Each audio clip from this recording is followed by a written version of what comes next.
You mentioned like right at the beginning that you work in cafes in terms of studio time. Is that where you sit and write and process images?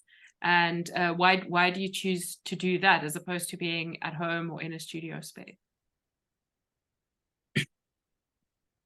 I have spent hours and hundreds of dollars in coffee shops. I feel like when I'm here, I'm forced to work. I only sleep in my apartment. In the past, I lived in the countryside where I stayed in a tiny apartment, then I stayed in a bigger one. But after work, I would get on the bicycle, cycle to town, 2 kilometers, sit in the coffee shop for 4 hours, cycle back at night on repeat. I do the same here in Seoul. I just find inspiration when I'm in the coffee shop. And this is where I come to journal.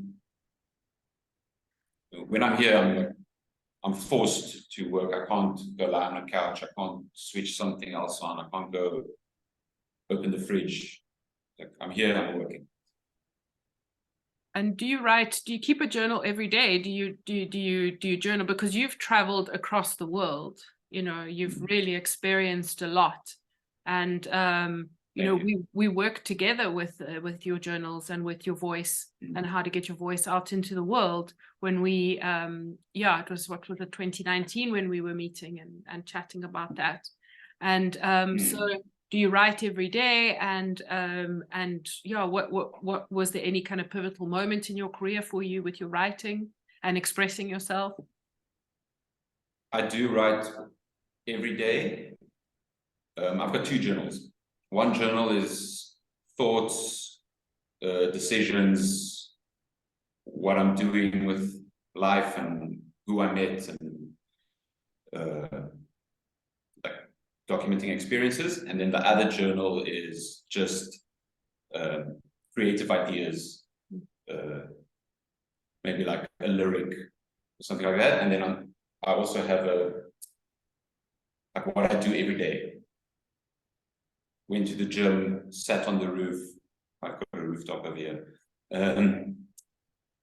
Walked 15 kilometers, sat in the coffee shop, met up with this person and this person, ate this, went to bed at 1 a.m. So that I do every day.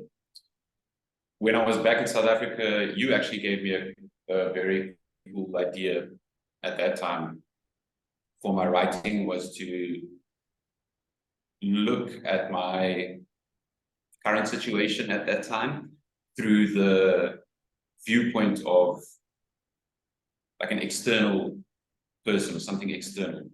And then you gave me the idea of like, what would a dog that lived in the house think of this situation? So at that time I wrote from the perspective of the harida that lives in the tree, and that harida has lived there for 10 years. Or haridas. Generations of haridas. Yeah, so I wrote from the perspective of the harida, thinking like, why is Albert back in Durban? Why does he not have medical aid? Why is he driving his dad's car? Why do they water the lawn with water that you should be drinking? Why does Lolo come once a week to work in the garden? Why has Monica worked there for 39 years? Like that kind of thing. So it helped quite a bit to understand a bit more of my background and my privileges, and a bit more of me, and especially in the context of South Africa. In the context of South Africa, and just to say, because this is going on YouTube, but for the context of South Africa, a hadida is a bird. Yeah, big bird that makes a noise and woke me up every morning.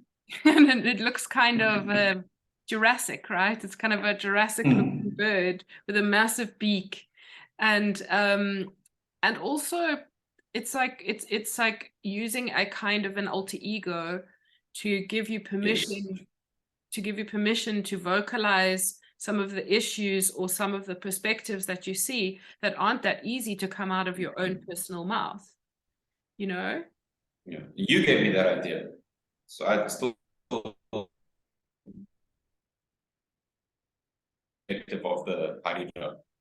Oh, sorry, Albert. Again, it broke up. Won't you just repeat what you said? Okay. Oh. I do the same for other photographers that ask me for advice. I'm like, right out of the perspective of the harida bird. Great. It's great because it helps us to like get out of our own POV, our own point of view, and it helps us to you know, deal with the inner critic. It helps us to take this voice that usually sabotages us or can hold us back, and you can use it as a magnifying glass or as a way of exploring your topic or your subject rather than sabotaging your process.